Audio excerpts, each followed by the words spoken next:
한국의 북한 인권조사단체가 최근 북한 풍계리 핵실험장 방사성 물질의 지하수 오염 문제를 제기하면서 핵과 인권은 직결된 사안으로 함께 다뤄야 한다는 목소리가 다시 커지고 있습니다. 미국에서도 북한 방사능 안전관리에 대한 우려가 나옵니다. 김영권 기자가 보도합니다.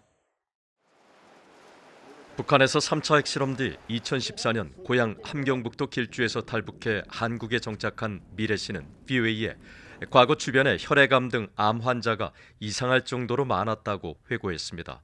어지럼증과 구토, 혈액암을 앓는 사람들이 언젠가부터 급증했지만 원인을 알 수 없었다는 것입니다. 역시 길주 출신으로 한국에서 한의원을 운영하는 한봉희 씨도 고향이 같다며 찾아오는 길주 출신 탈북민들을 진료하면서 특이한 점들이 너무 많아 놀랐다고 말했습니다. 일반 통증 환자들하고 많이 다른 게 다리가 이게 막 뼈까지 아픈 이런 콕콕 쑤시는 이런 통증인데 그게 이제 엑스레이나 뭐 검사를 해도 나타나진 않는 거예요. 기질적으로 무슨 문제가 있는 것도 아니고 무슨 혈액 검사해도 무슨 다 정상이라고 나오고 아프다고 호소해도 거기서 진통제밖에 없고.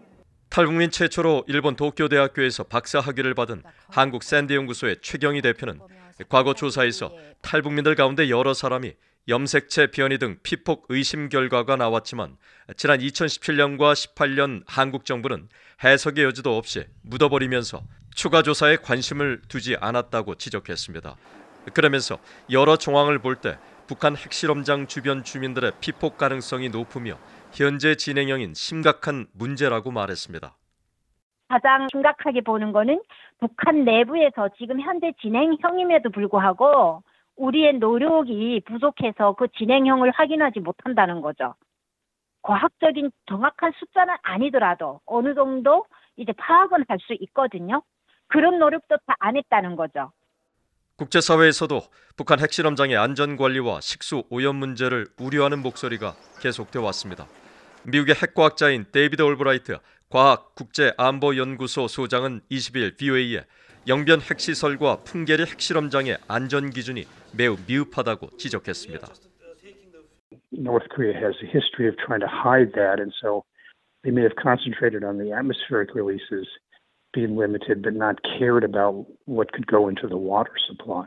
And so I think the airborne release pathway is probably not significant, but the water pathway certainly could contain radioactive material.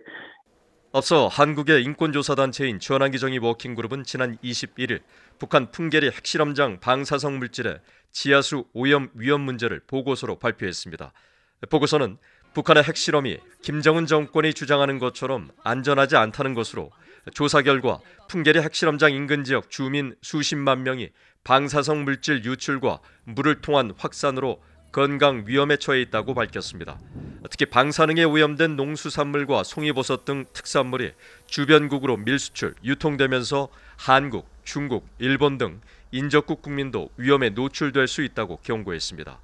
실제로 한국식품의약품안전처는 지난 2015년 중국에서 밀반입된 북한산 능이버섯에서 기준의 9배가 넘는 방사성 물질이 검출됐다고 밝힌 바 있습니다. VOA 뉴스 김영권입니다.